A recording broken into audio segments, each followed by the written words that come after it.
Hey everybody, and welcome back to my channel, and welcome to this week's Friday Reads, where I talk about everything I read in the last week, what I'm currently in the middle of, and what I'm planning to get to in the next week. And I'm just going to come out and say it, like, this has been a weird week. So first of all, my phone died on Monday night, sometime Monday night, which I found out because my alarms didn't go off on Tuesday morning like they're supposed to, which was very stressful. And like nothing I did could revive it. And so I spent a stressful day and a half or so where I just didn't have a phone. Nobody kind of knew that I didn't have a phone other than my husband. I'm also like the point of contact for the kids, and like nobody was going to be able to contact me. It was just one of those things where it was just like, I didn't prepare anything for my phone to be dead. So this is just, it's a little stressful. Now, thankfully, I was able to get a phone very quickly, but then of course, like I was spending some time setting it up and like figuring everything out, especially because I lost literally everything that was on my previous phone.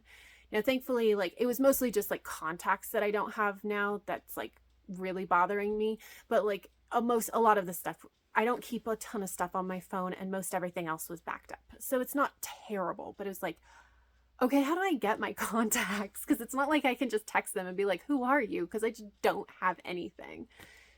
Anyway, all that to say, it's been a weird week for reading. Also, I have no idea what this video is going to look like because I went into the camera settings and I started looking and I was just like, oh, I have no idea what any of this stuff is. And so this is the first video that I'm actually filming on this camera, on this phone. And so if it's bad, I'm sorry, I'll fix it. I don't quite know what I'm doing yet. Bear with me.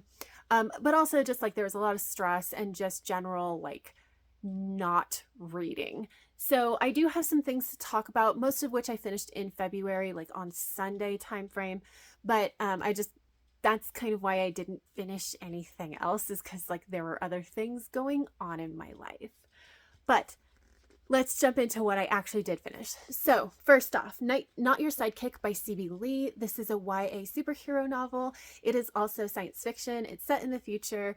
World War III has happened. There was also these solar flares, which melted nuclear reactors at like nuclear power plants, and also activated some recessive genes for some people, so they became superheroes. Enter our main character of Jess. She is the daughter of two of these superheroes. So there is actually a chance that she could be a superhero too. But she is approaching her 17th birthday with no signs of a power manifesting. And so she's coming to the conclusion that she doesn't have any superpowers. So she decides to go ahead and get an internship so that it looks good on college applications. And the company she ends up at is a company that is owned by her parents' villain nemesis. And as Jess continues to work there, she realizes that maybe villain isn't a correct description of what they're doing. And the story kind of goes from there. And I really like this. I think it is just adorable. It is like exactly what I wanted from like a YA superhero story. I think that this is actually would be good for older teens too, but you could also definitely give it to younger teens, which I appreciate. But it's just like, it doesn't take itself too seriously, but it's not wacky hijinks terribly much. Like you don't have to suspend disbelief so far that like you're really breaking it. I like that Jess is a teenager and she acts like a teenager. So she is sometimes oblivious or like not curious about things. So for example, something weird will happen with her friend and she'll be like, oh, that's weird. And then she doesn't ask any further questions. But it's also like she's got other things on her mind. So it kind of makes sense why she's not asking questions. And again, because like they're teenagers, they're maybe not as practiced with like keeping secrets and secret identities and that thing, and how to do things in a way that are not super suspicious. So us as readers can completely see what's going on, and it's understandable why the other characters can't. And I really liked that as well. I like that the story was very straightforward, and then it kind of like opened up at the end into this really nice, like, we know where the rest of the series is going to go. And I just really liked it. And I like the representation in here too. Jess is half Chinese, half Vietnamese, and a lot of the people that she interacts with are also of Asian descent. Which was really fun. And also, like, there is good queer representation. Among other things, Jess herself is bisexual and one of her friends is trans. So I just really liked all of these things. I had a great time reading it. I can't wait to get into the next one. But I gave this 4 stars. And then I picked up Pumpkinheads by Rainbow Rowell and illustrated by Faith Erin Hicks. So this is a YA graphic novel romance. We're following our main characters of Josiah and Deha, and they have worked at this pumpkin patch for like the last 4 years. And Deha has decided that Josiah needs to finally go talk to this girl he's been pining for the last 4 years. She makes it her mission to go to make him talk to her. And so, of course, as soon as they head out on this mission, shenanigans happen that is like keeping them from their goal. And the story goes from there. And what I will say about this is it's cute. It's not groundbreaking, but it is cute. And like, I liked the characters well enough. I didn't think that they were amazing, but they were good enough. And I really liked the artwork. Let's see. So we have artwork like this. And also, like, one of the things that I really appreciate is the balance of telling the story through the art versus telling the story through text. I thought it was a really, really nice balance. It worked very well for me specifically. But I will say the only thing that really hindered my enjoyment of this book is that the hints we get are very, very heavy-handed. I mean, at 30 pages, I like messaged a friend who's like, I'm calling it. I know exactly what's going to happen. And I wasn't wrong. So like, again, not groundbreaking, and the hints are very heavy-handed, but it's still an enjoyable way to spend an hour or two. And I ended up giving this 3.75 stars. And then I picked up An Atlas of Extinct Countries by Gideon Defoe. This is a nonfiction, exactly as it says on the title. It's talking about countries that existed within the last couple hundred years or so and have since gone extinct. And the whole thing is that it'll for each country, you get some basic logistical information, like when it existed and the population and where it was located and why, like a general overview of like why it went extinct. And then you get an essay detailing more of like how it came to be and how it became extinct. And I love this idea, and the actual execution of it did not work for me. The writer has a slightly like sly, slightly sarcastic humor, and it just didn't work for me. Like, it wasn't super lighthearted or anything, but just the occasional remark, and I was just like, it just didn't work in my opinion.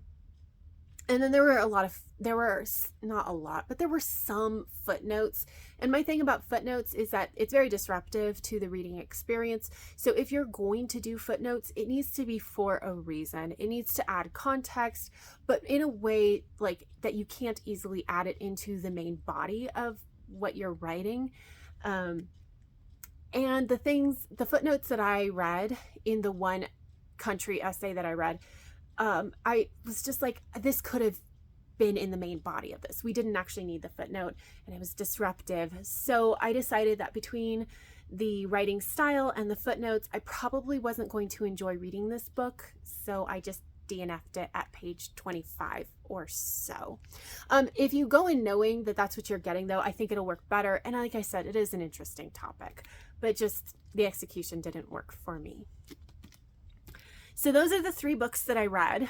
And then I am currently in the middle of 2 books. So we'll start with the one I started first, and that is The Chosen Ones by Veronica Roth. This is an adult fantasy, and the premise of it is actually very interesting in that our main character that we're following is Sloane, and Sloane is one of 5 people that was like this group of kids that were the chosen ones, or they had the potential to become the chosen one. I still haven't quite gotten to like a full explanation of this, but they were the ones that 10 years ago took down the Dark One. And now we are present day, and this group of 5 people are varying levels of okay. There was a lot of trauma that they had to deal with. Some of them dealt with it better than others. Or I guess some people were able to find coping mechanisms that worked for them, and some were not. And now magical things are starting to happen again with no explanation. And so they kind of have to figure out what is going on. And actually, like, I didn't know what to expect of this going in because I had seen a lot of mixed reviews, but actually I really like it. I already knew going in that I liked Veronica Roth's writing style, so that wasn't going to be a problem. I like how this is set up, that there are a number of like newspaper articles and classified documents that Sloane has gotten her hands on that we are, as the audience, are reading as well. And that's how we're finding out what happened 10 years ago. And as we're following along Sloane present day. And I really like that aspect of it too. I'm not sure how I feel about the characters yet. I'm only 72 pages in, but I don't know quite how I feel about the characters. But this idea is very interesting, and it's something that I don't think we've seen explored in any real kind of depth, at least that I've read. And I really, really like this idea. And so far, it's going really well for me. So hopefully I'll be one of the people that end up really, really liking this. So yeah, I will say that it is, okay, it's not full dark, but it has the potential to go very, very dark very, very quickly. So it reminds me a lot of Leigh Bardugo's switch over from YA to adult with Ninth House, where Ninth House went very, very dark. Although I haven't read that, you know. If I'm being honest, I haven't read Ninth House, but from what I've heard, it goes very, very dark. And this has the potential to do that as well. So I think that if you go in expecting something on a similar level as the Divergent trilogy, it may go badly. But if you go in like taking this as its own thing, that will probably go better. But yeah, so far I'm actually liking this a lot more than I kind of expected, and I'm intrigued and I want to continue. And then I'm also in the middle of Sweep in Peace by Ilona Andrews. This is the second book in the Innkeeper Chronicles. And essentially we're following our main character of Dina, who is the innkeeper for an inn that serves as a waypoint on Earth for like the galaxy. And Earth still doesn't know that aliens exist, so everything needs to be very, very hush hush. There is magic that exists, and Dina is very, very aware that if she does not get guests at this inn, it's going to be very bad. Not just from a monetary standpoint, but from a magic standpoint, because the inn kind of feeds on the energy of the guests, and there haven't been enough lately. So when somebody comes to her and says, would you be willing to be the site of a peace summit between these 3 warring factions, even though everybody else has already said no, and Dina knows this is not a good idea, she says yes. And the story goes from there. And I'm 40 pages in, and I'm already liking this. Like, I read the first one and I said it was a little rough, and this one is still a little bit rough, but it's smoothing out the edges a lot better.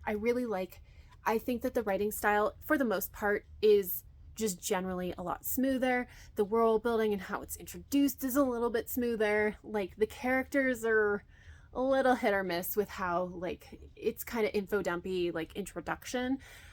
But generally speaking, I think it's just a step up in terms of quality, and I'm enjoying so far what I have read. And I picked this up because, like, with everything going on with my phone and that being me being an anxious mess because of this, I didn't really want to read something kind of dark like The Chosen Ones. So I picked up something kind of light and fluffy like Sweep and Peace. So, and then the other thing that I wanted to show you is where I'm at with my scrap blanket for my little one. So there you go. That's how it's looking so far. So since last week, it's like all of these colors. I am doing really well. I am listening to maintenance phase at night with my husband, and that's kind of when I do my knitting, and so that has been really, really helpful. And yeah, so next week I'm going to, obviously I want to finish Sweep in Peace, I want to finish The Chosen Ones, but then after that I don't actually know what I'm going to pick up. It's going to kind of depend on what is available to me, because like I have Magnus Chase that's like sitting on my shelf, but like Spelunking Through Hell by Shauna McGuire is on its way to me right now, and maybe in my hands before by the time I finish these other two books. And like other holds may come in. I don't know what's going to happen. And so all I know so far, Sweep in Peace, Chosen Ones. After that, it's just going to be see what I have available. But that is it. That is everything that I wanted to talk about. So if you have any thoughts or feelings about anything that I read this last week or what I'm in the middle of, leave me a comment down below. But that is all I have for this video. So if you liked it, please give it a thumbs up, subscribe if you want to, and until next time, have happy reading, and I will see you in my next video. Bye!